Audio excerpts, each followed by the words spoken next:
विद्यार्थी बालमित्रांनो, आज आपण रेषाखंडांची संख्या मोजणे हा घटक अभ्यासणार आहोत. या ठिकाणी आपल्याला दोन आकृत्या दिलेल्या आहेत. आता या आकृतीमध्ये रेषाखंडांची संख्या आपल्याला मोजायची आहे. मग त्यासाठी आपल्याला या आकृतीचे जेवढे भाग आहेत त्या प्रत्येक भागाला आपण नंबर देऊया. त्याप्रमाणे या रेषाखंडाचे किती भाग होत आहेत बघा, तर 1 2 3 4 आणि 5. मग तशा पद्धतीने आपण या ठिकाणी त्या प्रत्येक भागाला अनुक्रमांक देऊया. 1 2 3 4 आणि 5. या सर्व अंकांची आपण बेरीज करू.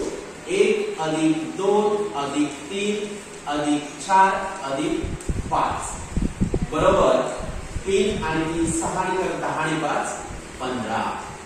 म्हणजेच या आकृतीमध्ये रेषाखंडाची संख्या 15 आहे.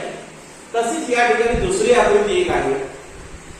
तिचे भाग बघा 1 2 3 4 5 आणि 6 भाग आहेत. म्हणून 6 अनुक्रमांक देऊ आपण त्याला. प्रत्येक भागाला 1 2 3 4 5 आणि 6.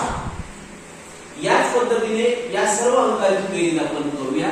1 अधिक 2 अधिक 3 अधिक 4 अधिक 5 अधिक 6 बरोबर 3 आणि 3 6 आणि 4 10 आणि 5 15 आणि 6 21. म्हणजे या दुसऱ्या आकृतीमध्ये आपल्याला 21 रेषाखंड मिळतील. अशाच पद्धतीने विद्यार्थी बालमित्र हो, तुम्ही अशा प्रकारची आकृत्या तुम्ही घेऊन त्याचा तुम्ही सराव करा. म्हणजे निश्चितच तुम्हाला अशा प्रकारची जर आकृती परीक्षेमध्ये आली